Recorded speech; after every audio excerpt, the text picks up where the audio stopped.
দেখেন এটা একটা sentence, I have bought a nicely design black Russian car. তো এখন দেখেন এখানে 1 2 3 4 5 6 7 8 9 9টা শব্দ আছে। এই 9টা শব্দই কিন্তু পার্ট অফ স্পিচের অন্তর্ভুক্ত। এটা হবে noun, pronoun, verb, adverb, adjective, preposition, conjunction, যে কোনো একটা হবে। ঠিক আছে, সেক্ষেত্রে আপনি ইজিলি আইডেন্টিফাই করবেন কেমনে। প্রথমে আপনি দেখেন যে এই জিনিসটা একটু মনে রাখতে হবে যে নাউনের সাথে যদি কোনো শব্দ মিলে যায় এটাকে অ্যাডজেক্টিভ বলতে হবে।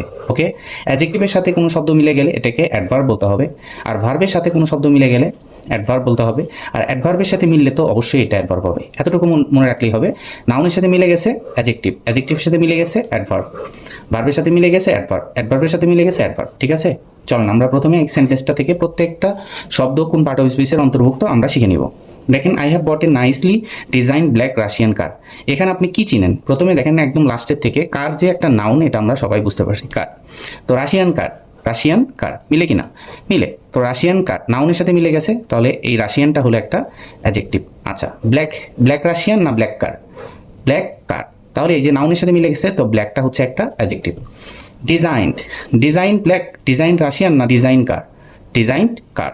তাহলে ডিজাইন কার নাউনের সাথে মিলে গেছে, এটাও কিন্তু একটা অ্যাডজেক্টিভ।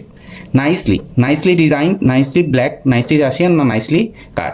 Nicely designed. তাহলে অ্যাডজেক্টিভের সাথে মিলে গেছে, তাহলে নাইসলি হচ্ছে একটা অ্যাডভার্ব। তো অ্যাডজেক্টিভের সাথে মিলে গেলে কিন্তু অ্যাডভার্ব হয়। তাহলে এ নাইসলি, এ ডিজাইনড, এ ব্ল্যাক, এ রাশিয়ান না এ কার? এ কার। এই যে নাউনের সাথে মিলে গেছে, তাহলে এ কিন্তু একটা adjective.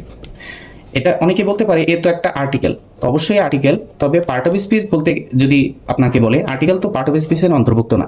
Noun, pronoun, verb, adverb, adjective, preposition, conjunction, এই 8টার ভিতরেই তো হতে হবে না?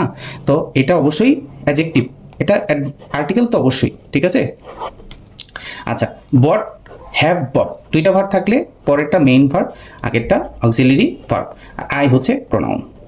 ঠিক আছে, তাহলে মূলত এখান থেকে কি শিখলাম? নাউনের সাথে মিলে গেলে অ্যাডজেক্টিভ, অ্যাডজেক্টিভের সাথে মিলে গেলে অ্যাডভার্ব, ভার্বের সাথে মিলে গেলে অ্যাডভার্ব, দুইটা ভার্ব থাকলে পরেরটা মেইন ভার্ব, আগেরটা অক্সিলারি ভার্ব। ঠিক আছে, এটুকু যদি আপনি বুঝে যান, তাহলে আপনি ট্রাই করবেন কোন একটা শব্দ দেওয়া হয়েছে, এই শব্দটা কার সাথে মিলতেছে।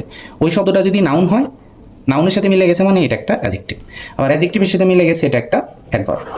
এইভাবে আইডেন্টিফাই করলে আপনার জন্য সহজ হবে। ভালো থাকেন, আসসালামু আলাইকুম।